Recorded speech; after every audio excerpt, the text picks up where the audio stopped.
Shalom. First and foremost, I want to give all praises, honor, and glory to Yahweh, Bahasham, Yahweh Shai, Bahasham, Recha, Kodesh. Double honors to the elders and the apostles of Great Millstone, and peace and blessings to the elect. And today we're going to go into the book of Deuteronomy, the 28th chapter. And it shall come to pass, if thou shalt hearken diligently unto the voice of the Lord Yahweh thy God, and to observe and to do all his commandments, which I command thee this day, that the Lord thy God will set thee on high above all nations of the earth.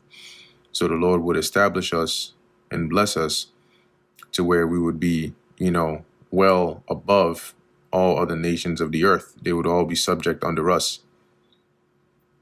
And all these blessings shall come on thee and overtake thee, if thou shalt hearken unto the voice of the Lord Yahweh thy God. Blessed shalt thou be in the city, and blessed shalt thou be in the field.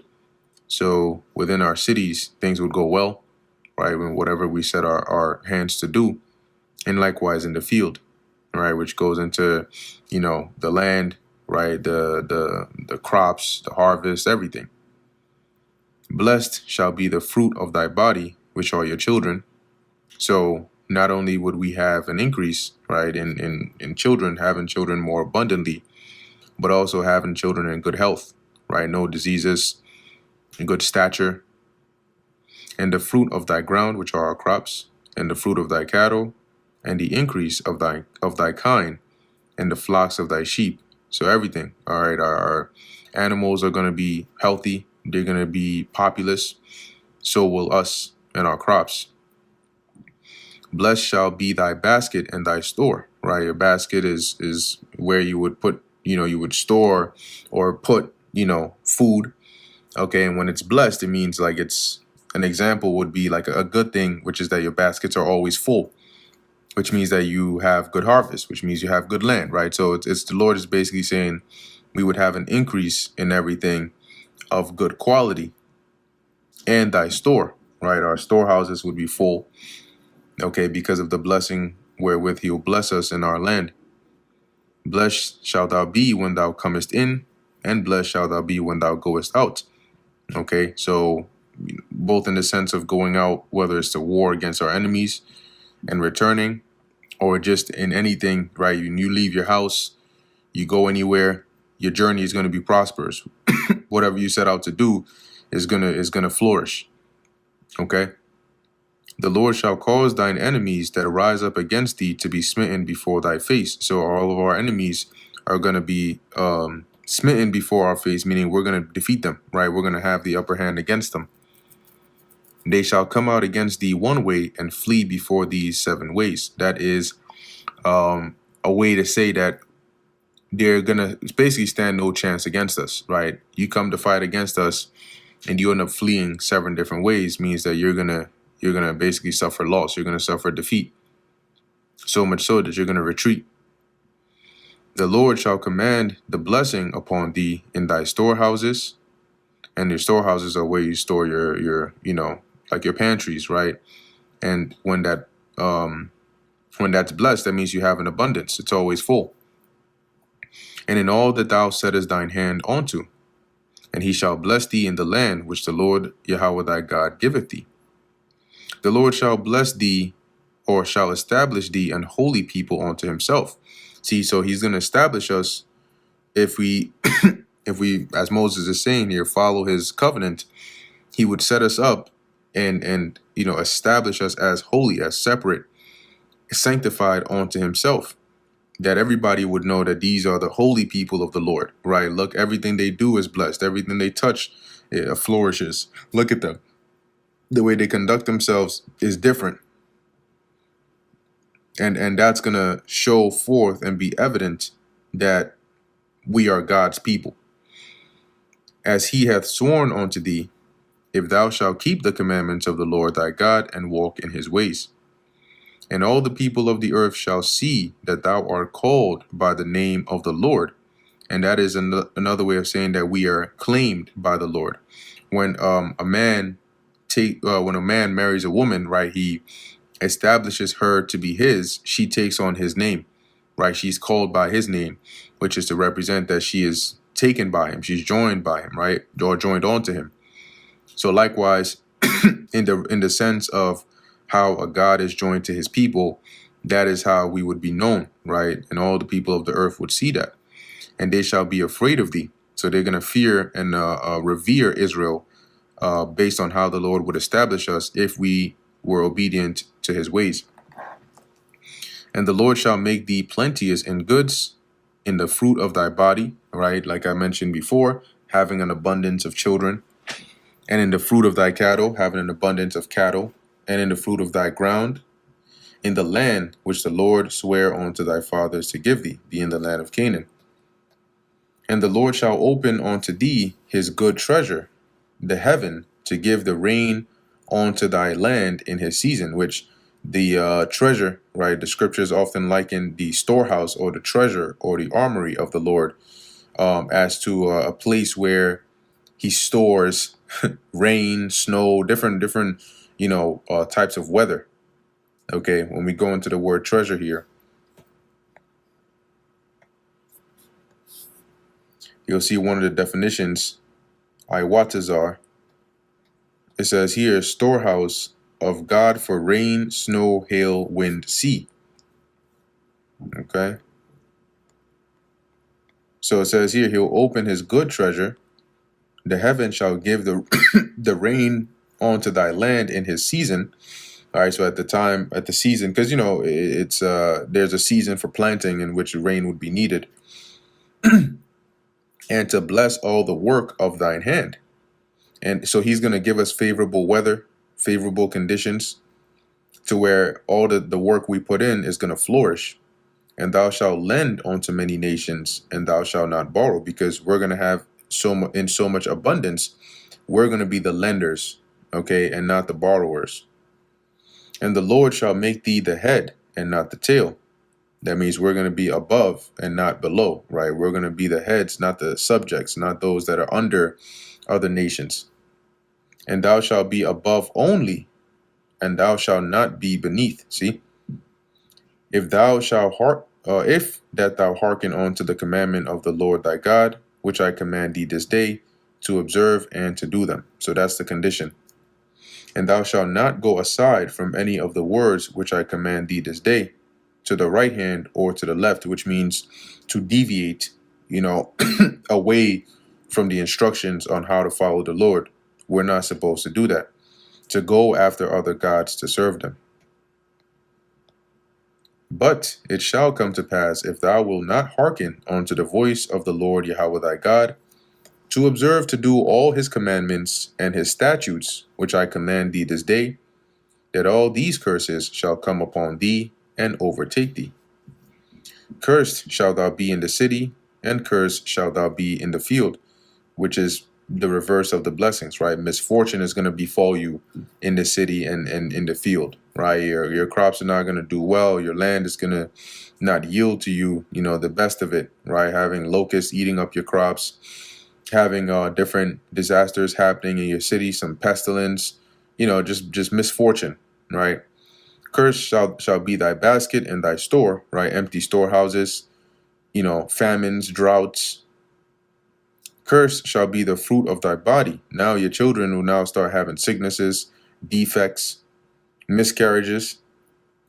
The women will be having, and the fruit of thy land, like I described, the increase of thine kind, and the flocks of thy sheep. So it'll be the reverse of all the blessings that we would be getting. Cursed shalt thou be when thou comest in, and cursed shalt thou be when thou goest out. Right? When you go out, either to war against your enemies, or just to go out to out of your house to do whatever, it's not going to flourish. Things are going to start going bad. Okay?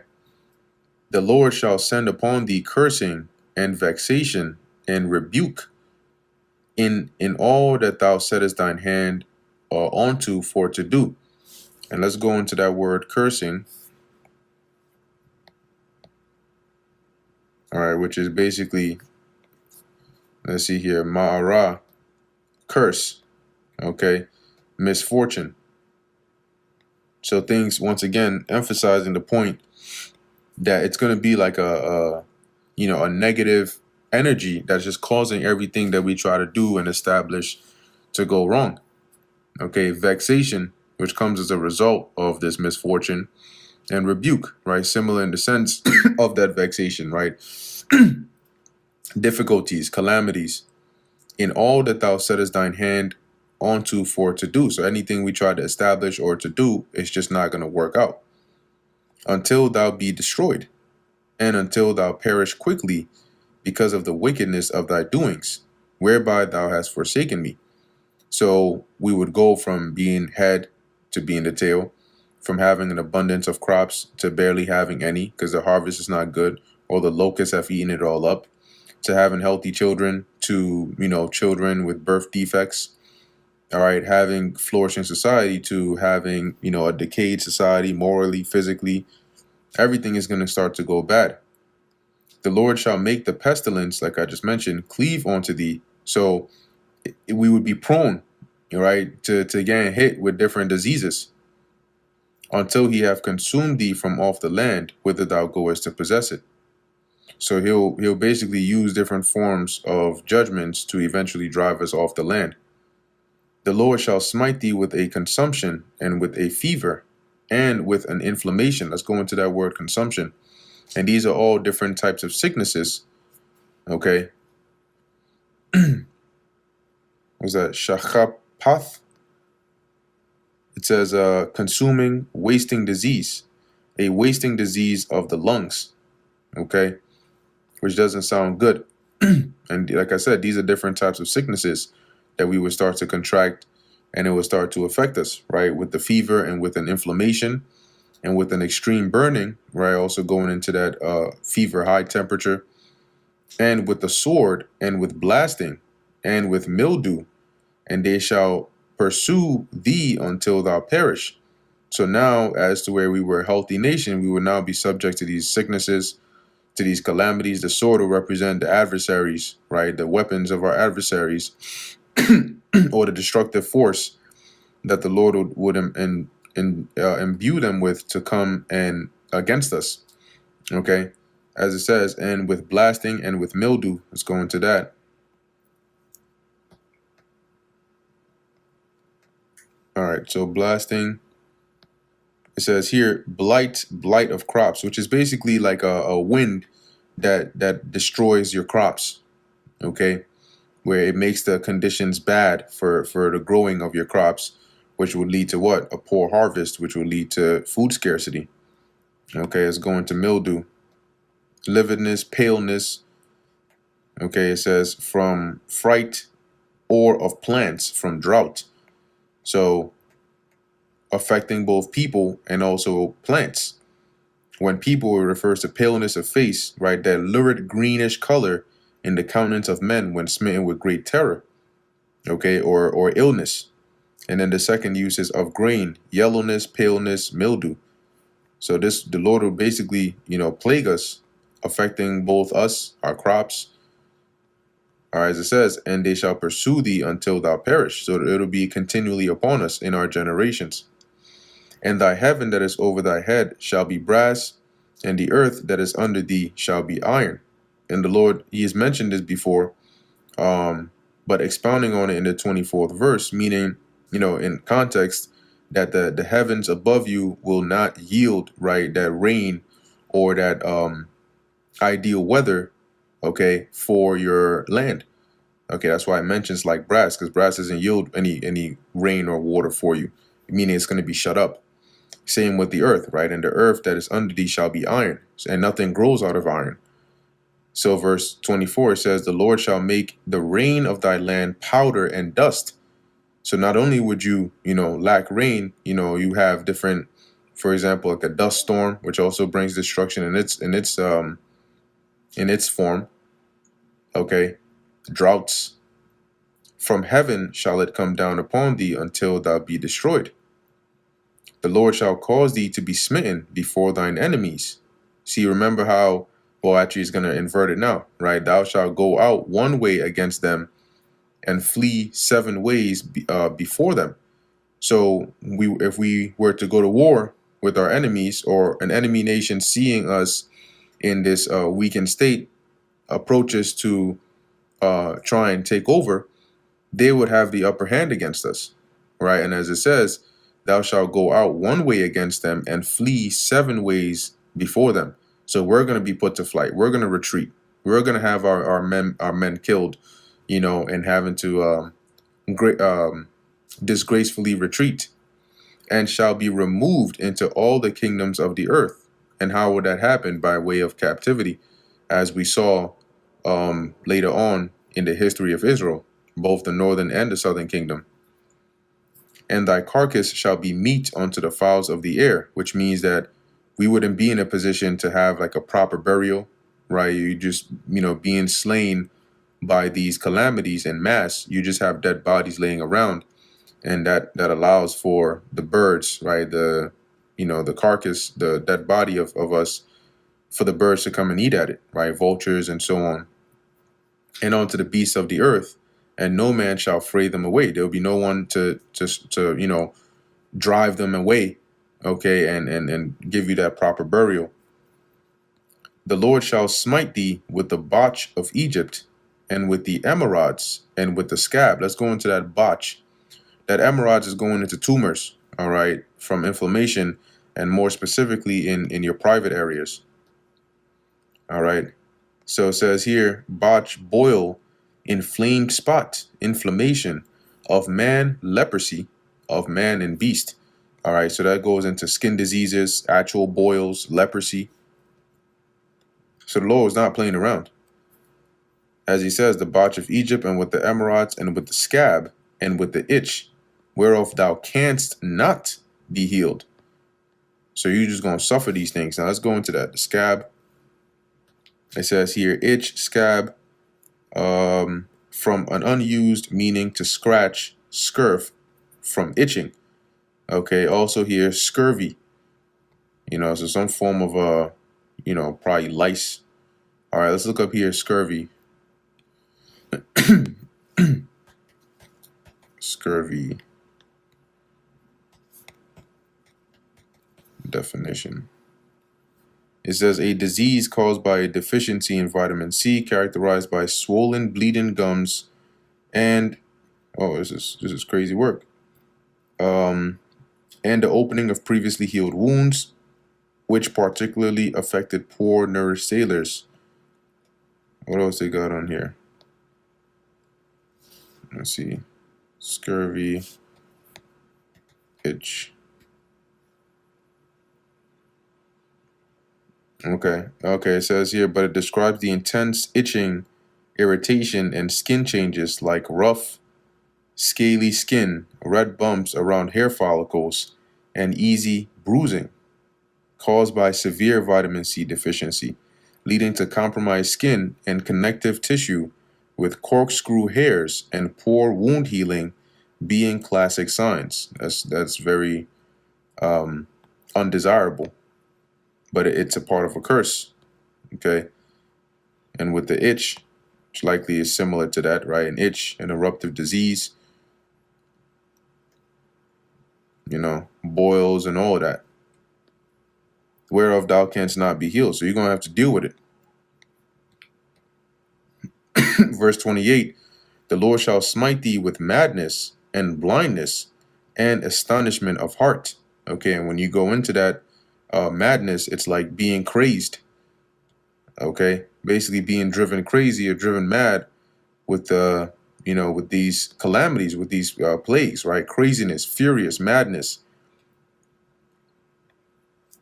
right? With all this misfortune that befalls you, because typically that's what ends up happening. You go through enough hell, you get angry, and it eventually just drives you, crazy. All right, blindness. Let's see what we got for that. Okay, actual blindness. Right, it says here, i.e. with blind staggers, making them helplessly wild. Going into, these physical plagues, right? And astonishment of heart, which is like terror of the mind.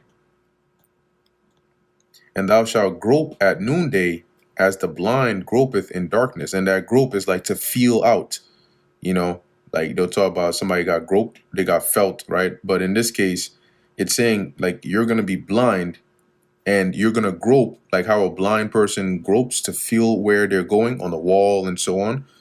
But for you, you're gonna grope in the noonday, in the midday where there's light, where you should be able to see, as a blind person who is groping in darkness, trying to find their way around.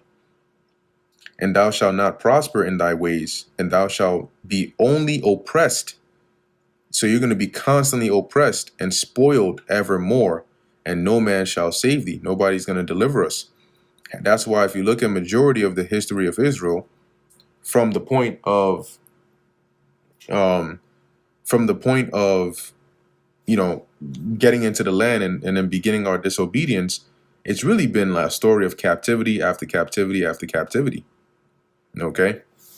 And nobody delivered us. You know, it was just temporary reprieve or just one transition of captors to another. Why was that? Because of the curse that we suffered for our disobedience. Thou shalt betroth a wife, and another man shall lie with her. And you have many forms of this, right?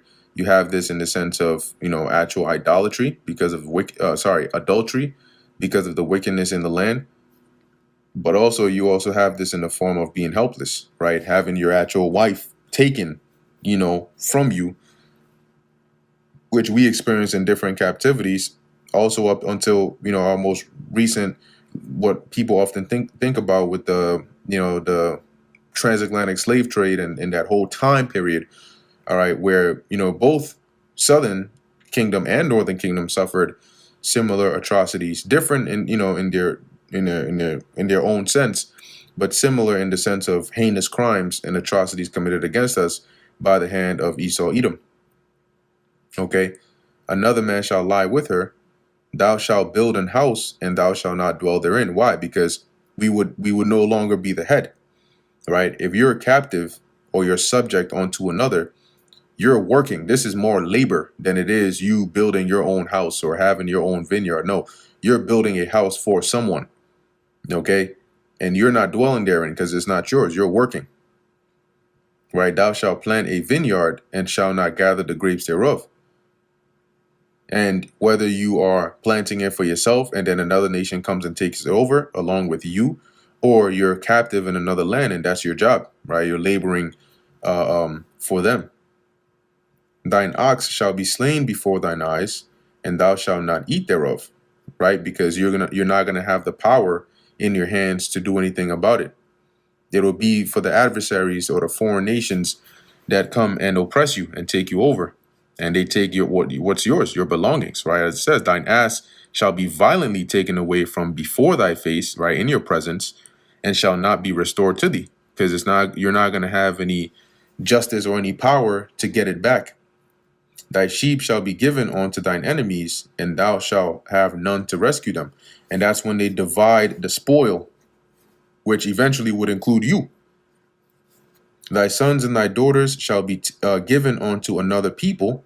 That is, and the given is through slavery, right? Being sold unto another people, and thine eyes shall look and fail with longing for them all the day long, right? So you're going to desire to go with them or be with them, but you can't because you're now a captive and your family's being sold and you're being sold and you're being sent to another part of the land wherever you don't know, you know, and you're just watching your family be split.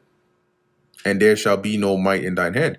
And like I said, remember, this is a curse that the Lord said will be upon us generation after generation.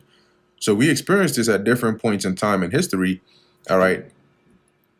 Although, you know, some of the most prevalent or most climactic times of intensities of these curses, you know, were in some more particular captivities, right? Some being the most recent one, like I mentioned, the American captivity, um, with the slave trade happening right leading into it. Okay, but we were sold as slaves, you know, during the Roman captivity, okay, as well, the Greeks, and even before that. As it says, there's going to be no might in your hand, the fruit of thy land, and all thy labors shall a nation which thou knowest not eat up. See that? Because you're going to be under them. and thou shalt be only oppressed and crushed always, as opposed to how we read up above that we would be blessed and we would be the lenders and not the borrowers. Here we would be subject, we would be on the bottom. So that thou shalt be mad for the sight of thine eyes, which thou shalt see, right? It's going to drive you crazy. You're going to be upset. You're going to lose your mind having to experience this and live like this for the things you witness, the things you have to endure. The Lord shall smite thee in the knees and in the legs with a sore botch, which also goes into that inflammation as well, that cannot be healed. And that springs off of different, joint pains, once again, sicknesses, diseases, from the sole of thy foot onto the top of thy head. And the Lord would do all this to the point where we wouldn't get any rest. Why? So he can drill it into your mind that these are the consequences for disobeying him. The Lord shall bring thee and thy king, which thou shalt set over thee, onto a nation which neither thou nor thy fathers have known.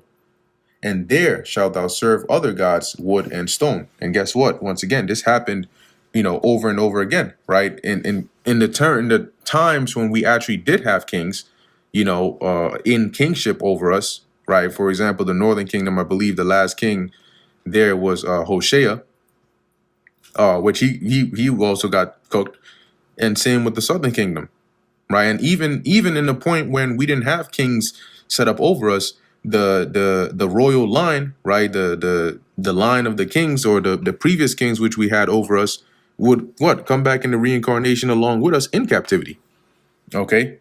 Including the king that the Lord was set up over us under Yahushua being King David, right? And the rest of the other royal line, they would all be in captivity with us. Okay, so the Lord is saying here, basically, none of you shall escape, right? And wherever we would be, as it says, we would be sent captive. It says there, you're going to serve other gods, wood and stone.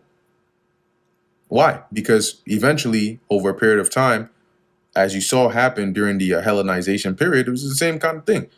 That's what caused Jake to go into, different living in different ways and different customs and sort of picking up after the land in which they served captivity. And thou shalt become an astonishment, a proverb, and a byword. Okay, that's a reproach, a mockery among all nations, whither the Lord shall lead thee. Thou shalt carry much seed into the field, and shalt gather but little in. So you take a lot to go and plant, but the harvest you bring in only few. Why? For the locust shall consume it, and that's a plague the Lord will send upon us. Thou shalt plant vineyards and dress them, but shall neither drink the drink of the wine, nor gather the grapes, for the worms shall eat them. So you plant it, you do the work, but when you go to reap the actual, benefit of it, is going to be little to none because the Lord would have destroyed it. Thou shalt have olive trees throughout all thy coast. So you'll plant olive trees, but thou shalt not anoint thyself with the oil, for thine olive shall cast its fruit, meaning the fruit is either gonna fall before it's ripe or it's gonna rot to the point where you can't use it. Even though you've planted it, you can't get the benefit of the actual oil from the olives. Thou shalt beget sons and daughters, but thou shalt not enjoy them, for they shall go into captivity. Okay, so you have children, but you can't actually enjoy the pleasure of having children because they're in captivity. And so are you. Being sold, being forced into labor, sometimes even having children just for work, just to be bred for work. And you can't even really enjoy or claim them as like your child. They had a concept of breeders where they would take slaves that were, that were built strong, and they would match like, okay, this across even different plantations, right? I have a male slave and he's built this kind of way, and they're going to get a female and they're going to say, okay, these two would bring forth a nice, strong, healthy slave. So have them, breed is what they called it. And yeah, there would be your children or your offspring, but you're just known as breeders. Your job is just to have children that are not for your enjoyment, but for the servants or the service of your captors. All thy trees and fruit of thy land shall the locust consume. The stranger that is within thee shall get up above thee very high, and thou shalt come down very low. Okay, that is the heathens among us, right? They're gonna come up, right? They're gonna come up and have the upper hand over us, be more successful. And we're not. It's not that we're gonna stay in our where we're at. We're gonna come down low, low, low under them. Even the strangers that in back then at this time, having the mixed multitude and the Egyptians and so on that were hewers of wood and drawers of water for us, even they, all right, which were below us at one point, would have the upper hand above us. He shall lend to thee, and thou shalt not lend to him. See, we would now become the borrowers, and we can't lend to him because we don't have. He shall be the head, and thou shalt be the tail. What does that mean? We're going to be on the bottom. We're going to be subject under them. Moreover, all these curses shall come upon thee and shall pursue thee. You see that? So it's not going to be just in that generation that you heard it, but it's going to pursue you, meaning it's going to be recurringly happening to you over and over and over again, continuously.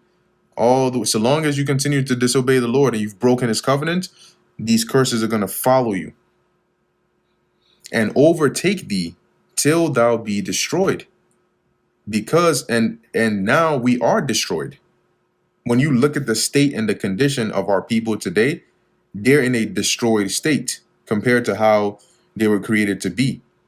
And that is because of how effective and intense these curses have become upon us.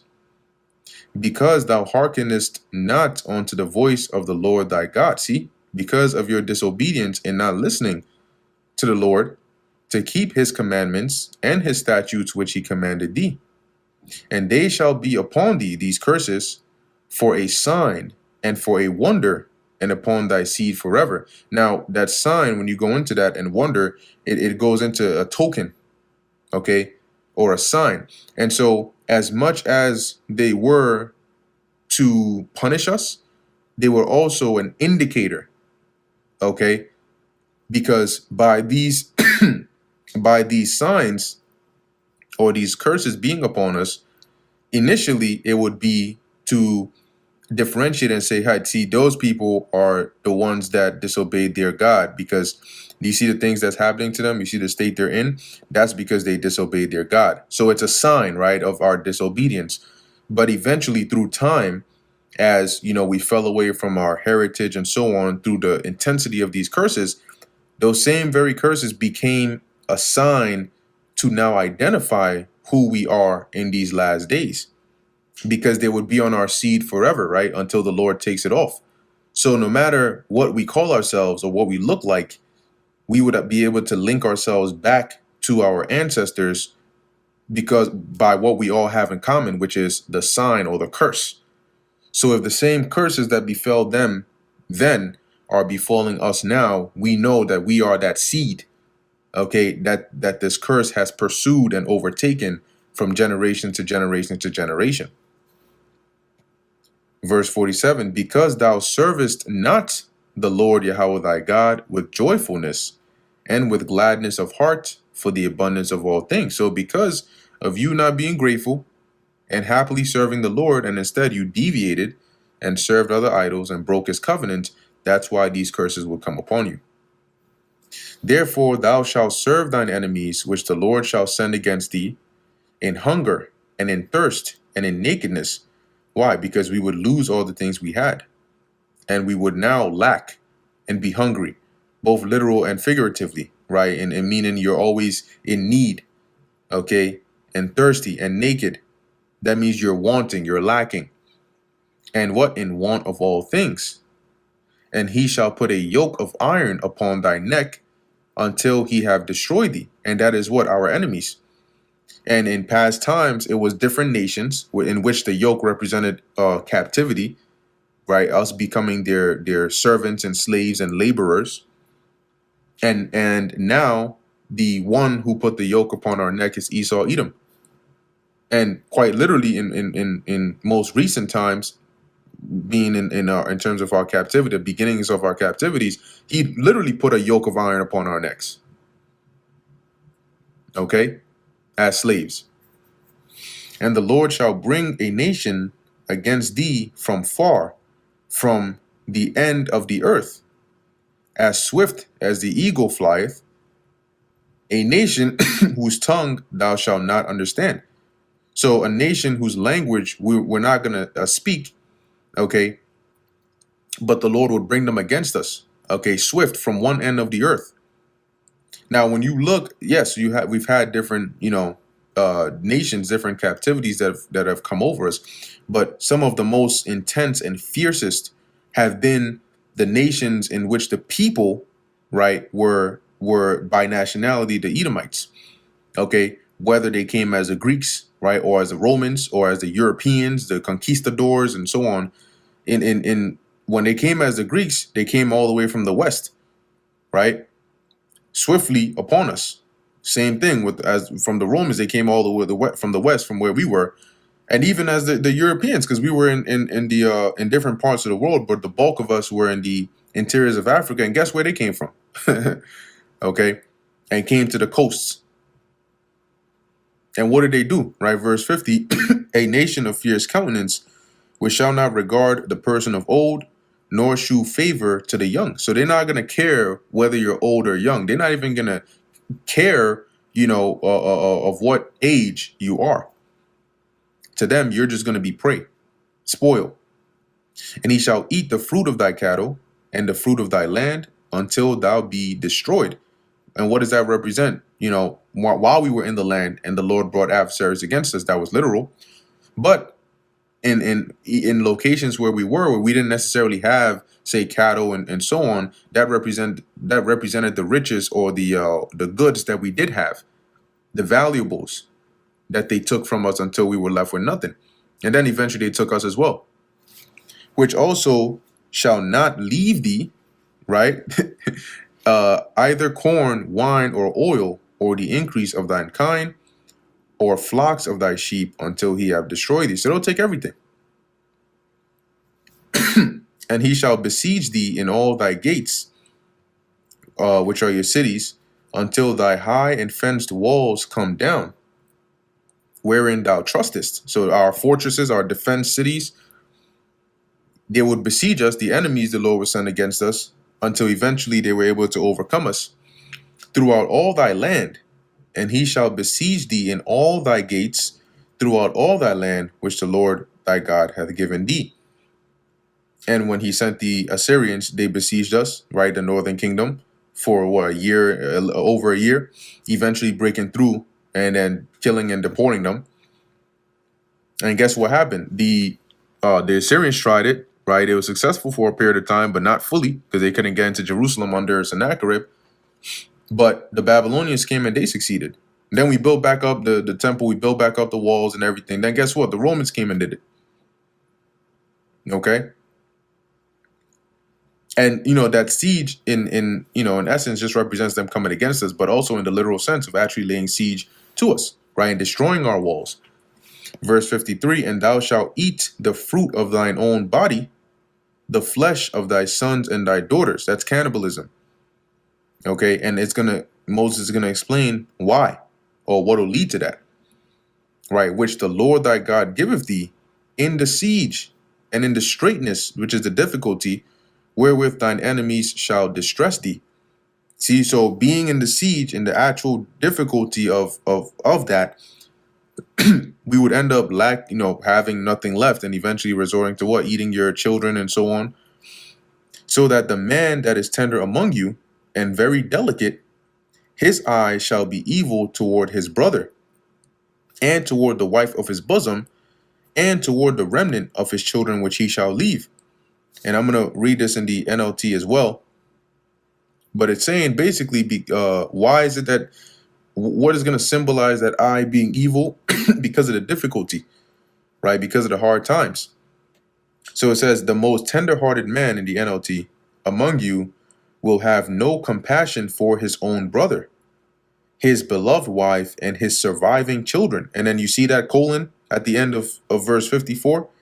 It means verse 55 is connected to it. It's going to expound on it. All right.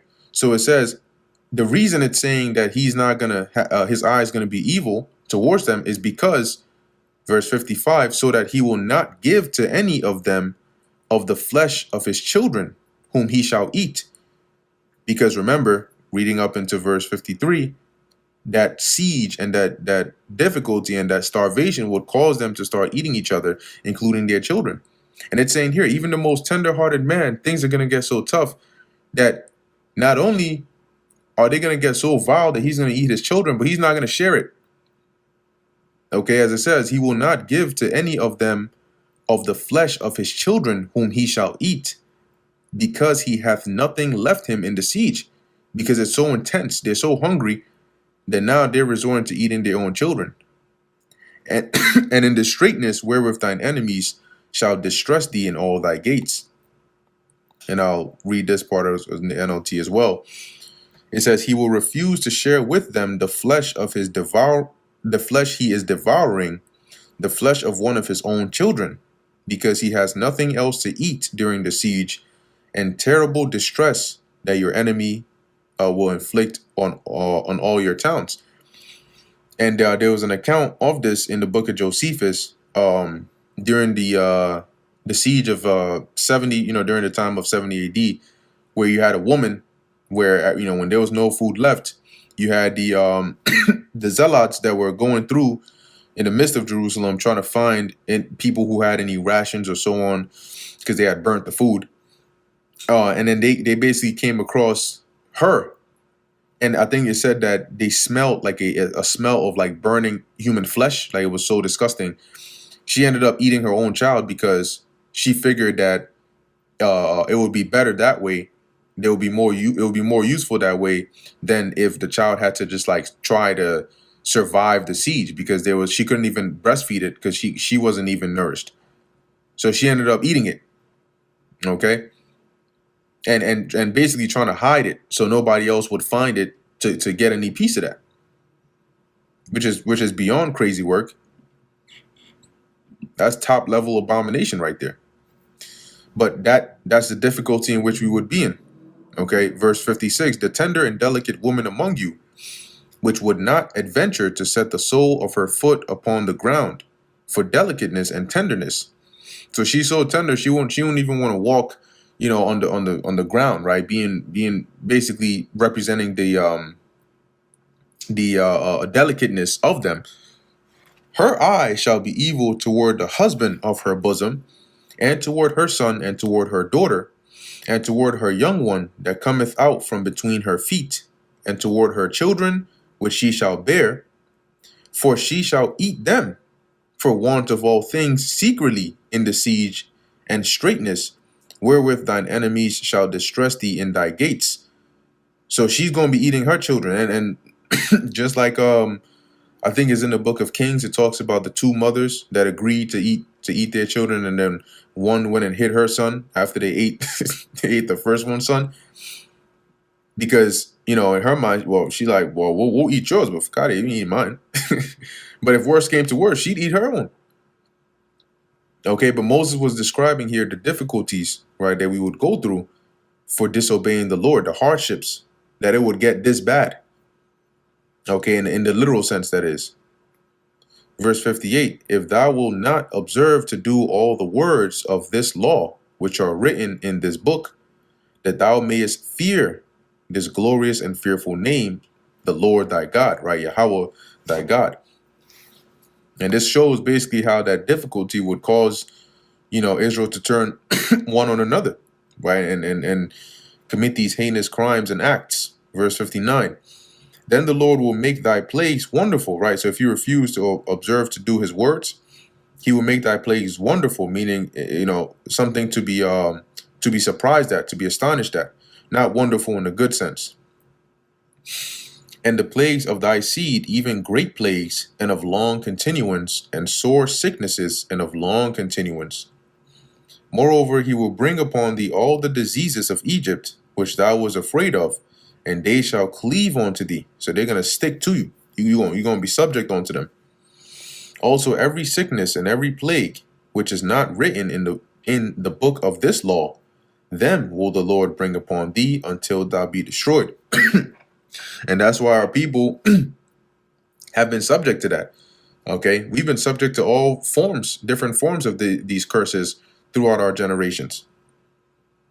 And ye shall be left few in number, whereas ye were as the stars of heaven for multitude, because thou wouldest not obey the voice of the Lord thy God. Because remember, we became like stars of heaven, meaning innumerable, right? Very, very much in population, because that was a blessing of the Lord, that our offspring, the fruit of our body, would be blessed and plenteous. But once the Lord started to curse us, or would start to curse us, the reverse would start to happen. And it shall come to pass that the Lord, Yahweh, or that as the Lord rejoiced over you to do you good and to multiply you, so the Lord will rejoice over you to destroy you and to bring you to naught because you pissed him off, right? So just as happy and eager as he was to bless us and increase us, he will be that eager to bring destruction upon us. And ye shall be plucked from off the land whither thou goest to possess it. Guess what? Are we in the land today? Not as a nation. That was a part of the curse, that eventually we would be taken out of the land. And what happened? The Lord fired the warning shots, right? The northern kingdom eventually didn't listen. They got taken up out of there. They weren't returned back there since. The southern kingdom saw that, and then they still didn't learn. Then they got taken up out of there, right, when the Babylonians came. But then the Lord had mercy and brought us back into the land. And then, well, that wasn't enough, right, through the Persian and the Greek and the Roman captivity, and eventually they all say, all right, get up out of there. Right? Verse 64. And the Lord shall scatter thee among all people from the one end of the earth, even unto the other. And how would that happen? Right? One of the main ways was by captivity. Okay? Because when you're taken captive, you're oftentimes, rounded up and taken from your land to another. All right. And this happened all, throughout different points in time, being sold, right? Sometimes even fleeing, having your land taken over. And then before we know it, and even going into the transatlantic slave trade. At that point, we were just taken in bulk and just, shipped all over as slaves. Guess what? They did something similar to the Northern Kingdom. When they came over here and they found them, they said, oh, these are slaves. We're going to take them back. We're going to take some of them back as slaves back to Europe. So we're literally scattered in all the earth. And the Lord did it over time through various means. And there thou shalt serve other gods, which neither thou nor thy fathers have known, even wood and stone. So in being scattered there, you have Israelites that are in different parts of the world today, in India, right? Worshipping, their Hindu gods over there over the different generations. You got some Hindu gods, some Buddhists, some, people of different religions that are following those things, not even knowing that they're not even heathens, that they're Israelites, but they're living like the people that are around them, because that's all they know. Generation after generation after generation, bowing down to statues and all that. Completely gone from what the Lord set us up to be. That was a curse from the Lord. Verse 65, and among these nations thou shalt find no ease, neither shall the sole of thy foot have rest. Okay, and that's the case. It's in wherever we've been scattered, it's been difficult, right? We've been at the bottom in that area. You may have a couple Israelites that, quote unquote, at least think they made it or live a bit comfortably, but the majority are not. Okay. It said, because the curses are still befalling you in those areas. Remember, it said, the stranger that is among you shall get up very high above you. So even if you look like them, you would be if you go to India, for example, you would be a part of the low class. If you go to China, you would be part of the low class over there, because the curses will still pursue you. You could look like them, you could talk like them, you could eat what they eat, but you're an Israelite and in spirit, so the Lord is going to have you be unsuccessful like the rest of them. As it says here, but the Lord shall give thee there a trembling heart. Okay, that is fearfulness of mind, and failing of eyes, and sorrow of mind. Why? Because you're constantly, every so often you'll have those moments, those midlife crises and so on and so forth, of being afraid, right? Of being sorrowful, of why is it that you're in this condition? Why are you at the bottom? Why can't you be at the top? Why you always got to work? Why is the things not working out for you? Well, that's a curse. It's deliberately bad to make you think like that because it's a curse. That's a part of the punishment. And thy life shall hang in doubt before thee. And this once again, like I said, this happened um in different captivities that we were in, but heavily, all right, real heavily here in Babylon. Okay.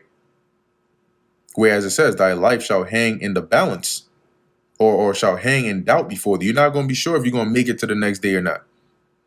And thou shalt fear day and night, and shall have none assurance of thy life. Once again, you're not going to, it's not assured to you, right? Like the saying goes, yesterday is gone, tomorrow may never come, but today is such and such, then the quote goes on. But in this case, it's like, you don't even know if you'll make it. There's that song by Ice Cube. Was it today is gonna be a good day or something like that? It's like yeah,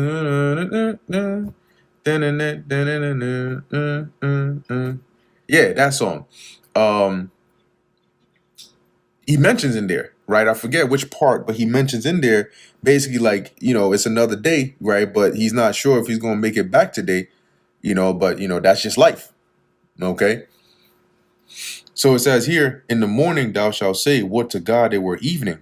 And at even thou shalt say, would God it were morning, which is like, it's like saying, if only it was evening, or if only it was morning, right? Which is kind of like also hoping to make it through, right? Make it through that day. Okay. And make it to another day. For the fear of thine heart, wherewith thou shalt fear, and for the sight of thine eyes, which thou shalt see, for the things we'll see and experience. Verse 68, and the Lord shall bring thee into Egypt again with ships. And the Egypt here is symbolic of captivity, okay, of slavery, of being a bondman and a bondwoman, just like we were in ancient Egypt, but this time with ships. And we know this isn't talking about the actual land of ancient Egypt, because Israel as a nation was not taken back into Egypt, all right, to serve slavery.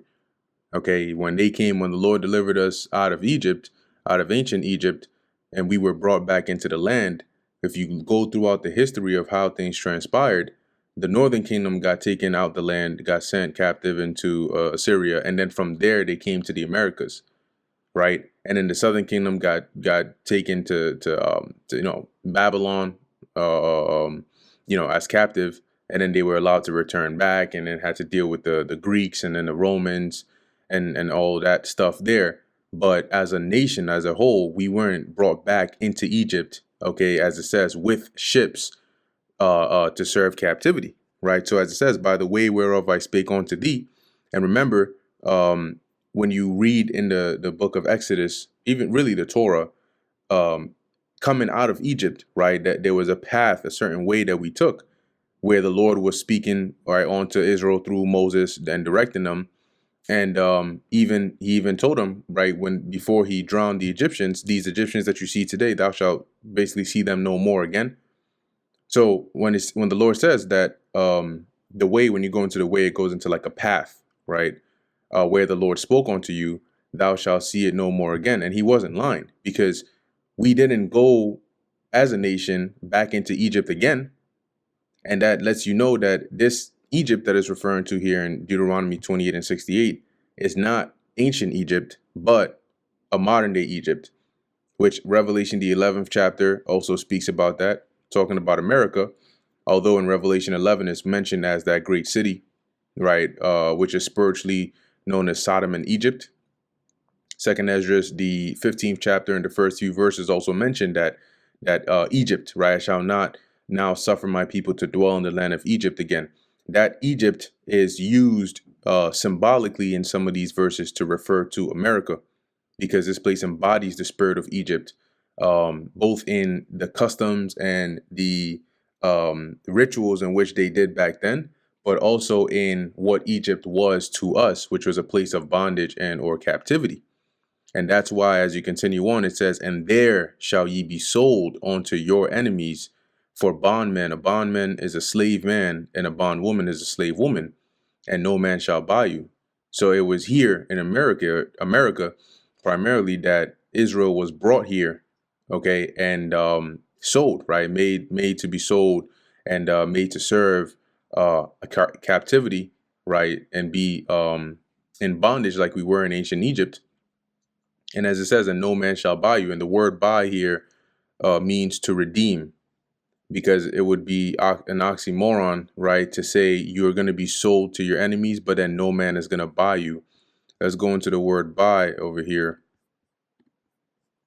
which says to get, acquire, buy, possess, to acquire, to buy, of God, originating, creating, redeeming his people. And this is really the correct sense of it. And I believe the Blue Letter has updated their definitions here, but the correct sense of this is a redemption, right? Meaning that we wouldn't be, not that we wouldn't be bought as slaves, because clearly that's what he's saying would happen to us. But what he's saying is, when you go into the law, you had the kinsman redeemer who would be able to buy the freedom of their kinsfolk. If their kinsfolk was a bondman or was in some sort of servitude, they could then buy their freedom for them and redeem them. But here the Lord is saying that we wouldn't have anybody to do that for us. And you can look in history and see, when we went through this captivity, when we were in that slavery, there was no redemption for us, right? No man, nobody came, no nation came and try to negotiate our freedom and do any of those things. And that's because the Lord set it up that way as part of the prophecy to be fulfilled. Because we did end up breaking the contract in Deuteronomy, the 28th chapter, and hence we had to pay the penalty. Okay. And so that brings us to the end of the book of Deuteronomy, the 28th chapter. Lord willing, that was edifying to the elect. In closing, I want to give all praises, honor, and glory to Yahweh, Bahasham Yahweh Shai, Bahasham Rachak Wadash. And until next time, Shalom.